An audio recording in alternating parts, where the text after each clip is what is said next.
రంగస్థల శ్రీకృష్ణుడు అన్న నందమూరి తారక రామారావు గారి అభిమాని నారా చంద్రబాబు నాయుడు గారి ప్రియ శిష్యుడు ఆంధ్రప్రదేశ్ నాటక అకాడమీ చైర్మన్ గుమ్మడి గోపాలకృష్ణ గారు మాట్లాడవలసిందిగా కోరుతున్నాం.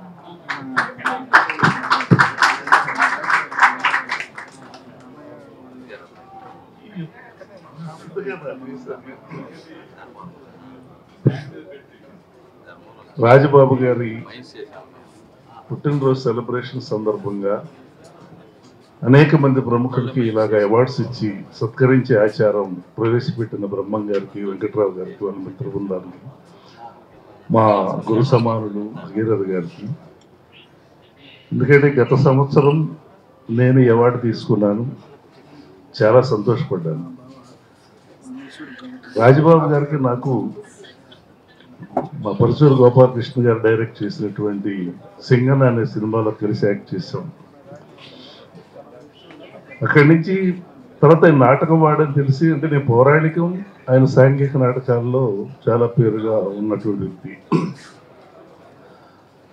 అయినా నేను పద్మభూషణ్ మా ఏఆర్ కృష్ణ గారి ప్రభావం చేత, మా గురువు డిఎస్ఎన్ మూర్తి గారు, దేవదాస్ కనకాల గారు ఇలాంటి పెద్దలందరూ పాఠాలు విన్నటువంటి అదృష్టవంతుడిగా నాకు సాంఘికం, పౌరాణికం, జానపదం ఇవన్నీ కూడా ఆ డైలాగ్ మాడ్యులేషన్స్, ఇంప్రొవైజేషన్స్ అన్నీ మా గురుదేవులు మాకు భిక్షగా అనుగ్రహించారు.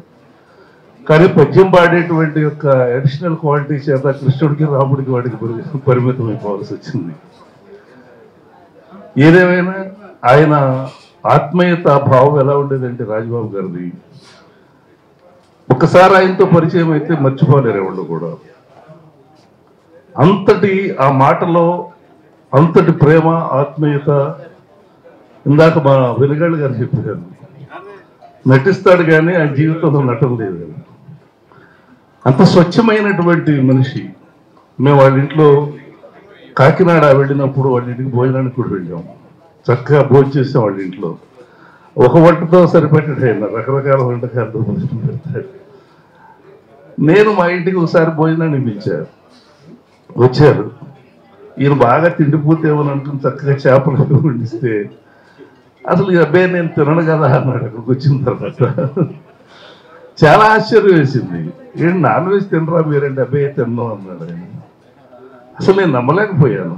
అటువంటి మనిషి, ఆత్మీయుడు. ఆయన అవార్డు నేను తీసుకున్నాను. ఇవర మా గురుదేవులు మా డిఎస్ఎన్ మూర్తి గారు, భగీరథ గారి యొక్క గురించి 2 మాటలు మాట్లాడాలి. నాగులాదేవి ఆయన నవలని కంపల్సరీగా చదవాల్సిన నవల అది. నేను తీసుకున్నాను. చదివారా అని అంటే సమయం దొరకలేదు సార్, చదువుతున్నాను అన్న. ఒక్క నైటు దాని మీద కూర్చుంటే తెల్లారే వరకు ఆ నవల వదిలిపెట్టలేదు. ఆ శిల్పం, ఆ శైలి అది ఎక్కడికో తీసుకెళ్ళిపోయింది. అలా కొన్ని నవల్స్కే అటువంటి ఇంట్రెస్టింగ్ చదవాలనేటువంటి కలుగుతుంది. ఆ తర్వాత మా ఎన్టీఆర్ లిటరేచర్ కమిటీలో మా చైర్మన్ శ్రీ టిడి జనార్దన్ గారి యొక్క అధ్యక్షతన ఇప్పుడు మా రాంబాబు గారు పుట్టినరోజు జరుపుకున్నారు. ఆయన కూడా ఒక మెంబరు. భగీరథ గారు కూడా తారక రాము అనే పుస్తకంతో మొదలుపెట్టి మొన్న శకపురుషుడు, తారక రాము మొన్న రిలీజ్ అయింది.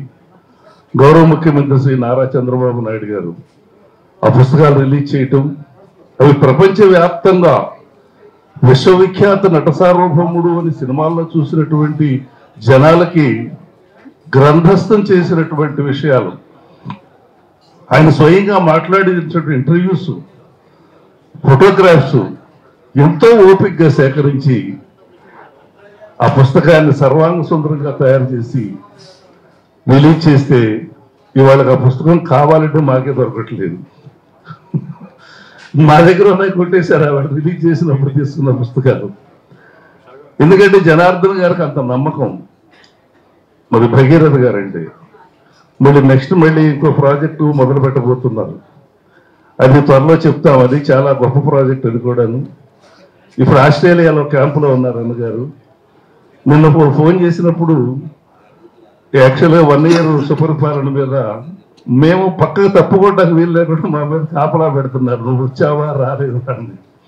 అందుకని కంపల్సరీగా అటెండ్ అవ్వాల్సి వస్తుంది. వచ్చావులే చెప్పడానికి వీలు లేకుండా జరుగుతోంది. అది ముఖ్యమంత్రి గారికి నేను కృతజ్ఞతలు చెప్పుకుంటున్నాను. ఎందుకంటే అందరికీ అదృష్టం దొరకదు. నేను ఒక్కడే పనిచేశానని చెప్పుకోను. నాలాగా పనిచేసిన వాళ్ళు ఎంతోమంది ఉంటారు. అయినా ఏదో పాడతాను కాబట్టి 10 మందిని ఆకట్టుకుంటానని ప్రేమ కావచ్చు, దాని మీద నన్ను మరి నేను రాజకీయాల మనిషిని కాకపోయినప్పటికీ గ్రీవెన్స్లో కూర్చోబెట్టడం, సమస్య పరిష్కార వేదికలో కూర్చోబెట్టడం, ఇవన్నీ కూడా చూస్తుంటే ఒక్కొక్కసారి నాకు ఆశ్చర్యం కలుగుతూ ఉంటుంది. అటువంటి మనిషి కోసం వెళ్ళినప్పుడు ఇది నిన్న విమాన ప్రమాదంలో ఆ ప్రోగ్రాం క్యాన్సిల్ చేసి వెంటనే రేపు ఈవినింగ్ ఇదే సమయానికి జరుగుతుంది అని అనౌన్స్మెంట్ చేశారు. నా 6 సెన్స్ ఇక్కడికి రావాలి, భగీరథ గారికి వస్తానని చెప్పాను. మా రాజుగారేమో ఎందుకంటే నాకు డివిఎస్ రాజు గారు నన్ను ఎంతో ఈ ఫిలిం నగర్ క్లబ్ ఇక్కడ పెట్టక ముందు ఫస్ట్ నన్ను ఐడెంటిఫై చేసి 1995లో ప్రపంచ తెలుగు మహాసభల్లో శ్రీకృష్ణ రాయవారం నాటకంలో శ్రీకృష్ణ పాత్ర వేయిస్తే అమ్మగారు అట్లూరి పుండరీక అక్షయ్ గారు నన్ను ఐడెంటిఫై చేసి వీడు ఇంటి రామారావు ఉన్నారని చెప్పి అక్కడి నుంచి నన్ను అప్పుడు మన రామానాయుడు కళామండపం కట్టినప్పుడు నేను సినిమా ప్రముఖులందరికీ చూపించాలని మళ్ళీ నాటకం అక్కడ వేస్తే రామానాయుడు గారు షూట్ చేశారు ఆవేళ నేను వేసిన నాటకాన్ని. ఇటువంటి చరిత్రలో నాకు ఆ తర్వాత చాలా కాలం చాలా సమయాల్లో ఈ ఎఫ్ఎంసిసిలో నేను నాటకాలు వేసేవాడిని అప్పట్లో. ఆ తర్వాత ఎవరి పిల్లలు బిజీ అయిపోయాం. ఎందుకంటే ఆ రోజుల్లో ఉన్న నటీనట్లు గుమ్మడి గారు కానీ, అక్కినేరు గారు కానీ, కోట శ్రీనివాసరావు గారు కానీ, మురళీమోహన్ గారు కానీ, అందరికీ మోహన్ బాబు గారికి అందరికీ పద్యం మీద అవగాహన ఉండేది. పద్య నాటకాన్ని ఇంట్రెస్ట్ పడి చూపించేవాళ్ళు. ఇవాళ పద్యం అంటే ఏమిటని అడిగే పరిస్థితికి వచ్చింది సినిమా ఇండస్ట్రీ. కాబట్టి ఆ రోజుల్లో అంతటి గౌరవాన్ని మేము పొందాము. మరి డివిఎస్ రాజు గారి ప్రేమను పొందాను. నేను ఇదందరికి పరిచయం చేసిన మహానుభావుని నేను గుర్తు చేసుకోవడం అదృష్టంగా భావిస్తూ మా డివికే రాజు గారు వాళ్ళ భోజనం పెడుతున్నాను రావాలి అని చెప్పేసి ఎంతో ఆత్మీయంగా పిలిస్తే నేను నిజంగా ఆయనకి ఎంతో ప్రేమ, తండ్రి గారి ప్రేమకి ట్రాన్స్ఫర్ అయింది నా మీద సంతోషపడుతూ భగీరథ గారికి కళారత్న అవార్డు గౌరవ ముఖ్యమంత్రి నారా చంద్రబాబు నాయుడు గారు మొన్న ఉగాది సందర్భంగా ఆయనకి ఎంతో ప్రేమగా అందరికీ ఇస్తే ఒక ఎత్తు అయితే ఈయన దగ్గర పిలుచుకుని మళ్ళీ ఏదో చెవిలో మాట్లాడారు, మొత్తానికి ఏమిటో తెలియదు కానీ ఆ అవార్డు ఇవ్వడం మాకు సంతోషంగా ఉంది. ఎందుకంటే అవార్డు కమిటీలో నేనున్నా కూడా, అవార్డు కమిటీ మెంబర్గా నేనున్నాను. కానీ ఇది సాహితీ అవార్డు నా నా హస్తం ఏమీ లేదు. నేను నాటక రంగం వాళ్ళకి మాత్రమే నేను చూశాను. దానంతట అదే వచ్చింది ఆ అవార్డు. అది గర్వకారణం మాకు. నా ప్రమేయం లేకుండా ఆయన కళారత్న అవార్డు రావడం అనేది నాకు చాలా సంతోషంగా అనిపించింది. ఆయనకి మా ఎన్టీఆర్ కమిటీ తరఫు నుంచి త్వరలో భారీ ఎత్తున సన్మానం చేయాలని నిర్ణయించుకున్నాం. ఈ రాజబాబు గారి మళ్ళీ వచ్చే సంవత్సరం కూడా ఇంత వైభవంగా జరగాలని అవార్డీస్ అందరినీ కూడా ఒక్కసారి శుభాకాంక్షలు తెలియపరుచుకుంటూ మన బసవశంకరరావు గారు కానివ్వండి, వాళ్ళందరూ కూడా మా డిఎస్ఎన్ మూర్తి గారు, భగీరథ గారు ఒప్పుకున్నారు ఏంటో ఈ సన్మానానికి. ఆయన పేర్లు సజెస్ట్ చేస్తారు కానీ సన్మానం ఒప్పుకోడు ఆయన. అయినా కూడా చాలా సంతోషంగా ఉంది. మా గోపాల్ గారితో కలిసి మాట్లాడటం, ఇంత పెద్దలందరినీ కూడా కలుసుకోవడం చాలా సంతోషంగా భావిస్తూ మీ అందరి దగ్గర ఈ అవకాశానికి ధన్యవాదాలు తెలుపుకుంటూ రాజబాబు గారి కుటుంబానికి కూడా నా ధన్యవాదాలు తెలుపుకుంటూ మీ అందరి దగ్గర సెలవు తీసుకుంటున్నాను. నమస్కారం. Thank you sir, thank you very much.